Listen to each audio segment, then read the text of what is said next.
नदी बन गई। ये कुरान मेरे नबी का मौजूदा देखिए किस तरह का कमाल का है। अल्लाह रब्बुल इज्जत ने फरमाया मैंने इस कुरान में हर शय का जिक्र कर दिया।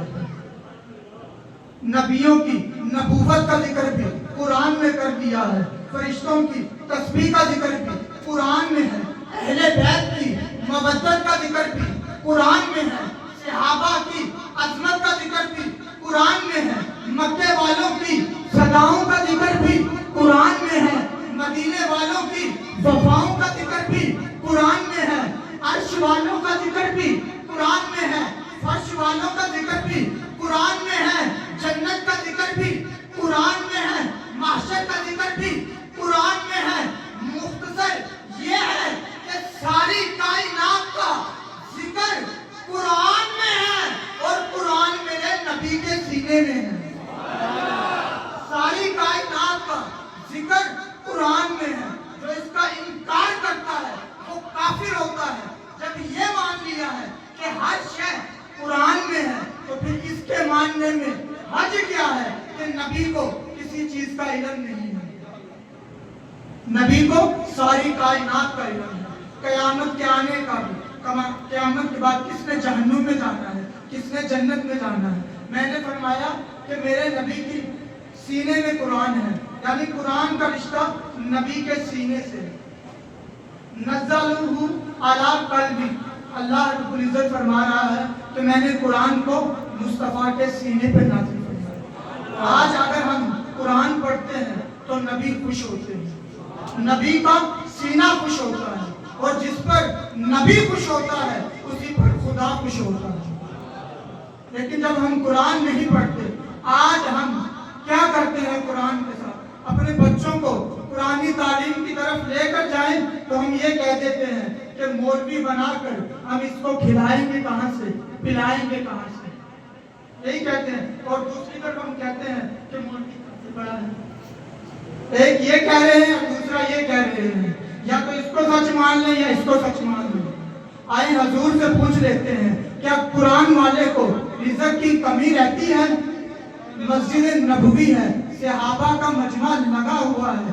एक शख्स हजूर की बारगाह में आए, अर्ज करने लगे कि या रसूल अल्लाह, मेरा भाई हर वक्त आपकी बारगाह में बैठा रहता है, कुरान सीखता रहता है, लेकिन आप इसको हुक्म फरमाएं कि ये कुछ कमाए भी, बच्चों और बीवी के लिए कुछ कमाए भी, घर वालों के लिए भी कमाए। अब से अभी के ज़हन में सवाल यही था कि मैं कमाता हूँ, ये सिर्फ कुरान ही सीखने जाता है, ये मेरे ही रिज़्क पे पल रहा है। उसने बारगाह रिसालत में आकर अर्ज की तो मेरे नबी ने फरमाया तू क्या समझता है कि ये तेरी मेहनत का लंगर है, ये तेरी मेहनत का सिला है, ये तेरी मेहनत का रिज़्क है जो तू कमा रहा है?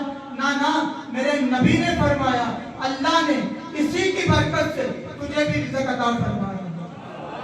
यानी कुरान की बरकत से रिज़्क भी आता है, कुरान की बरकत से आज़ाब भी उठ जाता है, कुरान की बरकत से कब्र से आज़ाब दूर हो जाता है, कुरान की बरकत से बंदा जहन्नुम के आज़ाब से भी बच जाता है, और कुरान की बरकत से बंदा जन्नत में भी चला जाता है। आखिरी बात और मेरी गुफ्तगू खत्म। ज़ियारत कुरान की बरकत से अल्लाह रब्बुल इज्जत हर एक मुसलमान को ईमान की दौलत अता फरमा देता है, ईमान की दौलत अता फरमा देता है। लेकिन आज हाल ये है कि हम कुरान, मेरे नबी ने तो यही फरमाया था ना कि इन्नी तारिकुम फीकुम सकलैन, ऐ दुनिया वालों दो चीजें छोड़कर जा रहा हूँ, इनको थाम लो, थाम लोगे गुमराही से बचे रहोगे। एक किताब बताई थी, एक अहले बैत बताई थी, लेकिन आज अफसोस से कहना पड़ता है हमने किताब भी छोड़ ली है और अहले बैत को भी छोड़ दिया है। कुरान की ज़ियारत के हवाले से आखिरी बात सुनकर और मेरी गुफ्तगू खत्म। अल्लामा जुल्फ़िकार रहमतुल्लाह अलैह लिखते हैं कि बर्रे सगीर में एक नौजवान था जो अमेरिका के अंदर जिसके हलाल की तलाश के लिए, जिस दफ्तर में उसको नौकरी मिली उस दफ्तर में वो जाकर काम कर रहा था कि उसकी एक औरत पर नजर पड़ गई। किस पर नजर पड़ गई? एक औरत पर नजर पड़ गई और उस औरत से मोहब्बत हो गई। इस कदर मोहब्बत हो गई कि उसने कहा کہ میں تم سے شادی کرنا چاہتا ہوں. اس عورت نے کہا کہ میں گھر والوں سے پوچھوں. گھر والوں کے پاس جب آئے تو گھر والوں نے کچھ شرائط رکھی. جو عورت کے گھر والے تھے والدین, انہوں نے کہا ہم شادی تب ہی کریں گے جب یہ بندہ اپنا ملک بھی چھوڑے, اپنے ماں باپ کو بھی چھوڑے, اپنے رشتہ داروں کو بھی چھوڑے, حتیٰ کہ اپنا ایمان بھی چھوڑے. عورت کا جو فتنہ ہے شیطان کا سب سے بڑا فتنہ ہے, حتیٰ کہ اس نے یہ چاروں شرطیں قبول کر لی اور عورت سے شادی کر کے زندگی گزار دی. اب وہ عیسائی ہونے کے باوجود اس کے گھر میں قرآن تھا. جب وہ مسلمان تھا اس کی ایک عادت یہ تھی کہ وہ ہر روز آ کر قرآن کی زیارت بھی کرتا تھا اور تلاوت بھی کرتا تھا. اللہ کرے ہمیں بھی یہ عادت نصیب ہو جائے. اب وہ روزانہ آتا ہے, کتاب کو دیکھتا ہے, کہتا ہے کہ میں ناپاک ہو گیا ہوں, بدبخت ہو گیا ہوں, جیسا کیسا بھی ہوں, میں تجھے پڑھ نہیں سکتا, چل تیری زیارت ہی صحیح.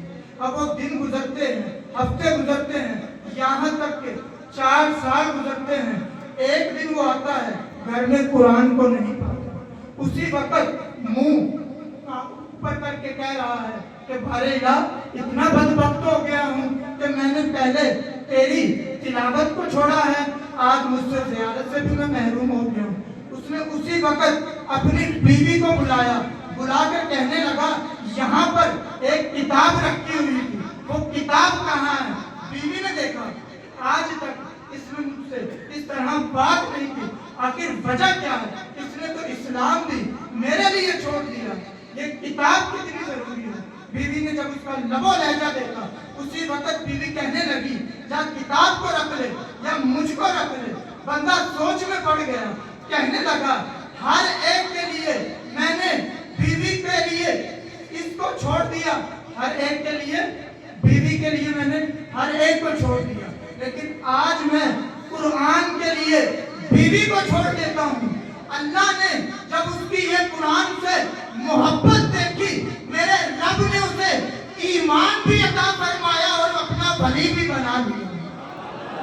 قرآن کی برکت سے, قرآن کی زیارت کی برکت سے اللہ نے اسے اپنا ولی بنا لیا. اے قرآن نورانی شیشہ حق دی راہ دکھاوے, اے قرآن نورانی شیشہ حق دی راہ دکھاوے, چیڑا پڑھ کے عمل کماوے, وہی سیدھا جنت جاوے.